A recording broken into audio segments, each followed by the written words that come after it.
Olá! Foi só o STF decidir que a terceirização da atividade fim é constitucional, vídeo aqui em cima e na descrição, que saiu um decreto regulamentando a terceirização da atividade fim na administração pública federal. Eu estou falando do decreto 9.507, de 21 de setembro de 2018. E quem levantou essa questão, a questão a respeito desse decreto aqui no canal, foi a Karina Rosendo, que, além disso, está fazendo um TCC sobre esse assunto, sobre a terceirização da atividade fim. Então, Karina, esse vídeo aqui é especial para você. Bom, a primeira coisa que eu preciso deixar claro a respeito desse assunto, porque é um assunto muito polêmico e tem muita chiadeira, especialmente do pessoal aí mais envolvido com o direito administrativo, né? E especialmente do pessoal envolvido com os concursos públicos, né?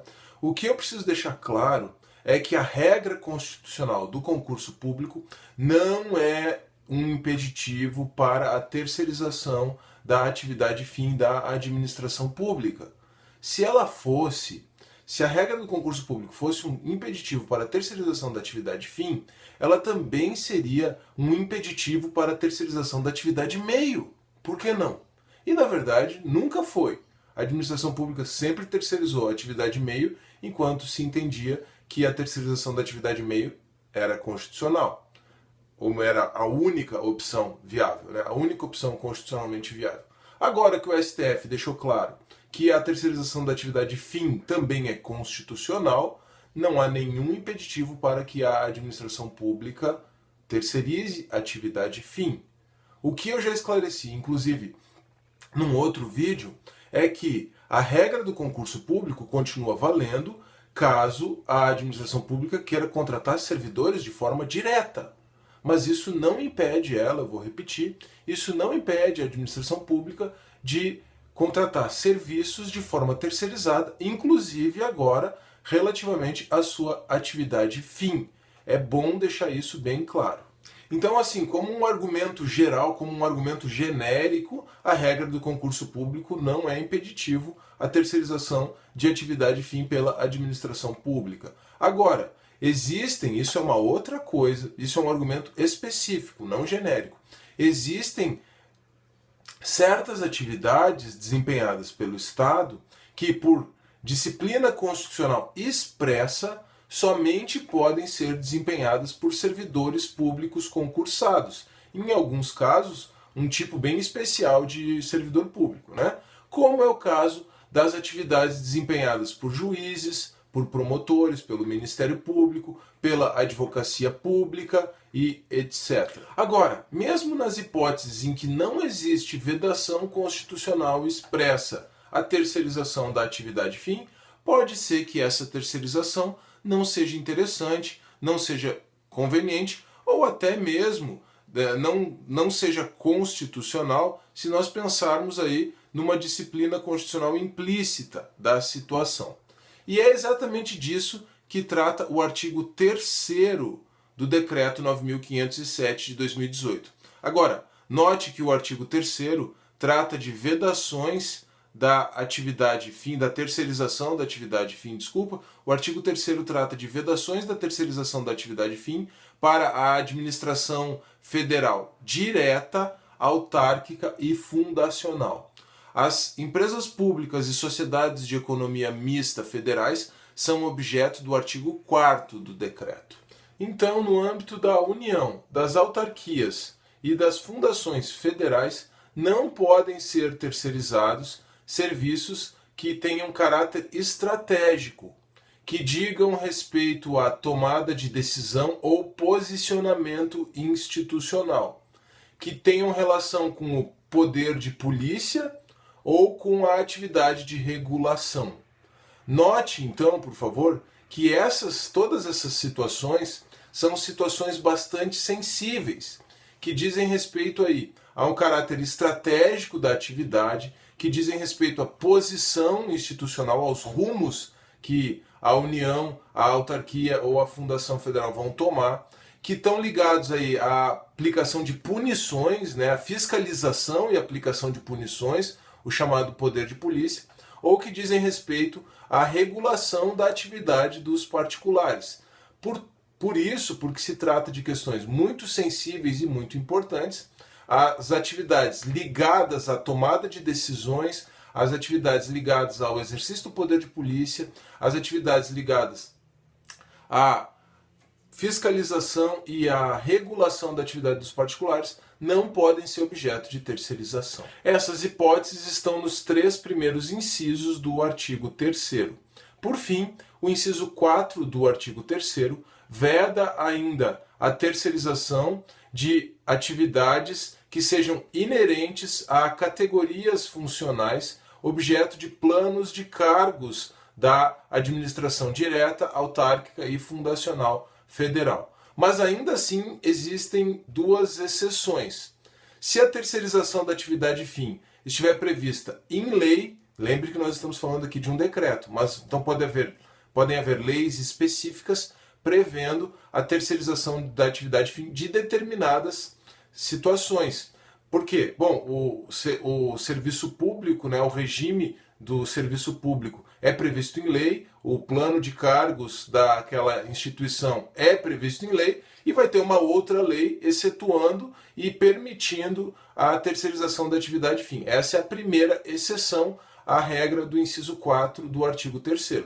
E a segunda exceção acontece quando o cargo estiver extinto ou em regime de extinção.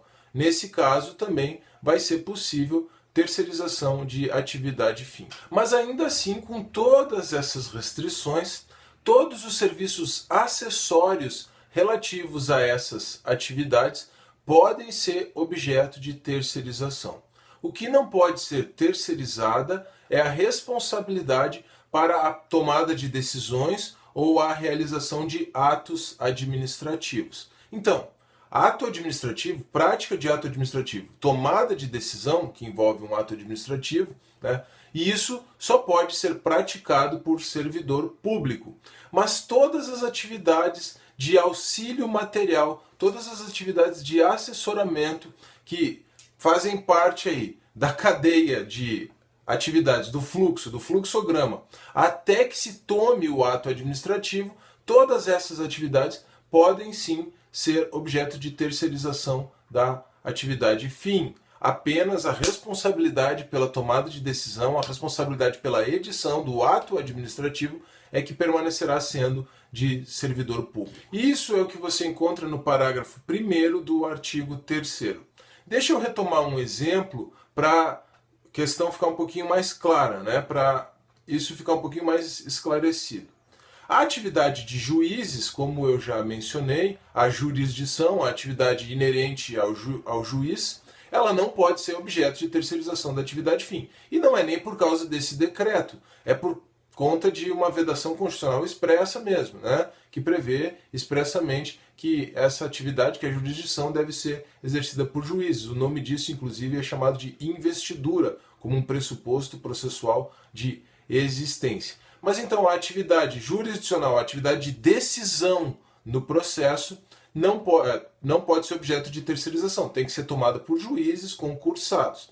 Agora, toda a atividade cartorária, toda a atividade de auxílio ao juiz, no ponto de vista da tramitação processual, pode sim, em tese, ser objeto de terceirização. E mais do que isso, até mesmo a atividade de assessoria aos juízes pode ser objeto, sim, de terceirização, mesmo se tratando de uma atividade fim, né? Agora, o problema, agora sim falando dessas restrições contidas no decreto, o problema é que na administração federal, né, ou no Poder Judiciário Federal, existe um plano de cargos, né, e essas atividades são exercidas por servidores, por técnicos e por analistas do Poder Judiciário Federal. Então, para que haja a terceirização dessas atividades, sim, isso é possível, isso é viável, mas, aí de acordo com o que esclarece, aí sim, esse próprio decreto,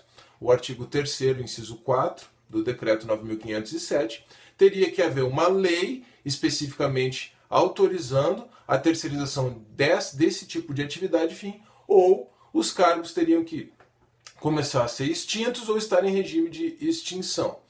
Em resumo, a União teria que editar uma lei permitindo a terceirização da atividade fim de serviços cartorários ou de serviços de analista, né, o serviço de auxílio de juízes federais, ou teria que parar de prover esses cargos, colocar esses cargos em regime de extinção, para aí então poder terceirizar essa atividade. Eu sei que aqui, né, em geral, não estou falando especificamente das carreiras de técnico e analista do Judiciário Federal, mas em geral a chiadeira vai ser muito grande e os concurseiros já devem estar loucos com isso aí, né? Mas essa é a realidade que nós temos diante de nós. Agora, isso era para a União, administração direta, e para as autarquias e fundações federais. Eu usei o Judiciário Federal só para exemplificar como que funciona aí essa dinâmica do que pode e do que não pode ser terceirizado e como fazer para terceirizar determinadas atividades fins. Bom, a questão que envolve as empresas públicas e sociedades de economia mista federal está disciplinada no artigo 4º. E nesse artigo 4º nós encontramos basicamente a mesma vedação do inciso 4 do artigo 3º, que diz respeito à terceirização da atividade fim relativa a categorias funcionais abrangidas pelo plano de cargos e salários das empresas públicas ou sociedades de economia mista federal. Agora, os incisos do artigo 4º trazem uma série de exceções a esta regra, e essas exceções estão ligadas ao princípio da eficiência, da economicidade e da razoabilidade. Então, mesmo que haja uma vedação à terceirização da atividade fim, também nas empresas públicas e sociedades de economia mista federais, quando aquele serviço for prestado por servidor público, no caso empregado público, né, de carreira, ainda assim, em nome da eficiência,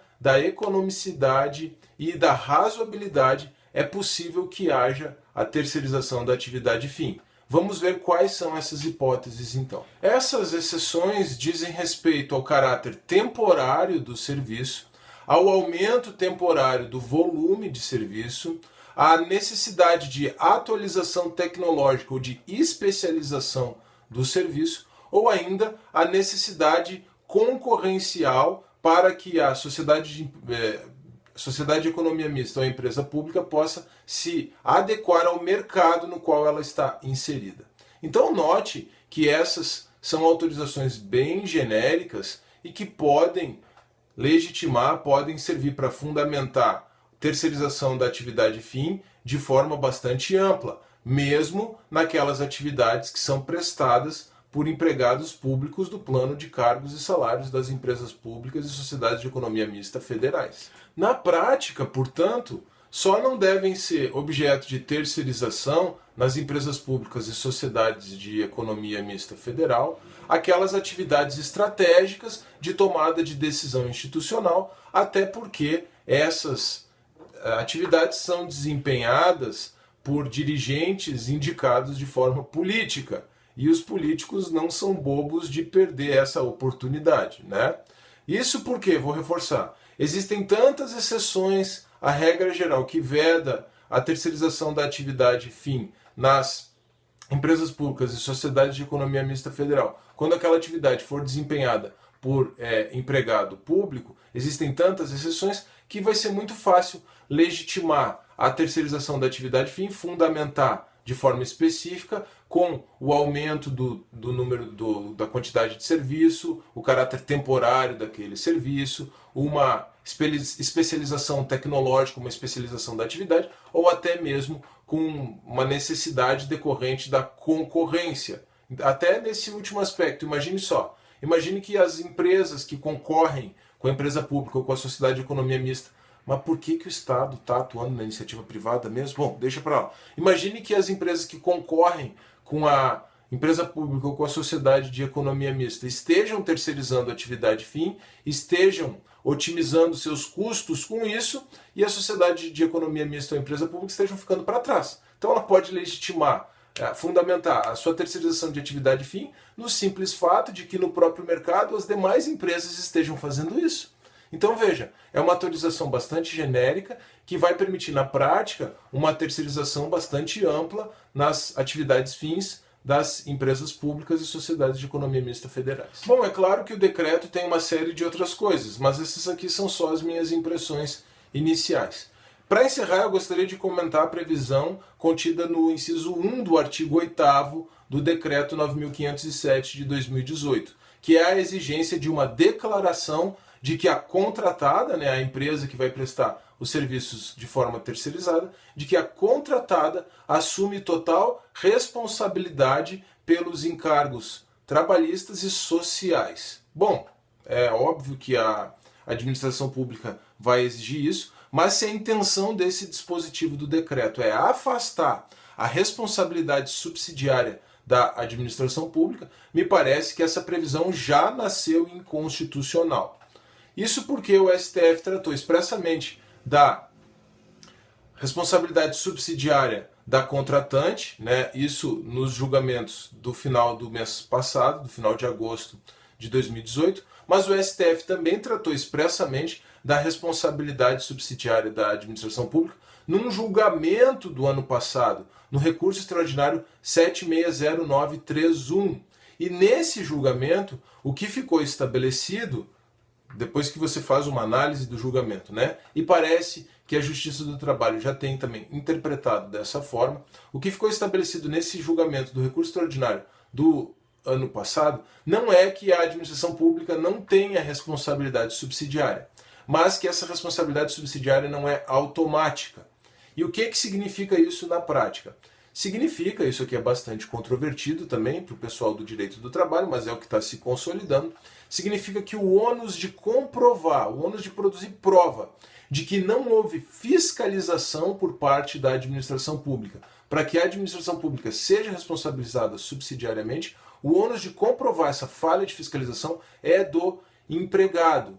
Então o empregado vai ter que comprovar, vai ter que produzir prova de que a administração pública não fiscalizou. E só assim ela pode ser responsabilizada subsidiariamente. Então, essa exigência dessa declaração da contratada, que você encontra aí no artigo 8º, inciso 1 do Decreto 9.507, tudo bem, pode ser exigido, não tem problema nenhum quanto a isso, mas isso não vai ter a possibilidade, não vai ter o condão, não vai ter a possibilidade de afastar a responsabilidade subsidiária da administração pública, com a única ressalva, obviamente, de que, de acordo com a partir desse julgamento do STF do ano passado, o ônus da prova, o ônus de comprovar a falta de fiscalização, a ausência de fiscalização é do empregado. Esse vídeo a respeito desse julgamento e todos os outros relativos a esse assunto da terceirização da atividade fim, que ajudam você a compreender um pouco melhor essa questão toda, vou deixar aqui na descrição. Vou deixar transcritos aqui na descrição também os artigos do decreto que eu comentei aqui nesse vídeo e vou deixar também aqui na descrição um link para você acessar o texto do decreto. Já que eu estou falando aqui da parte de baixo, não se esqueça, por favor, de deixar o seu like nesse vídeo, de compartilhar esse vídeo, de se inscrever no canal e de deixar o seu comentário. Um forte abraço e até a próxima.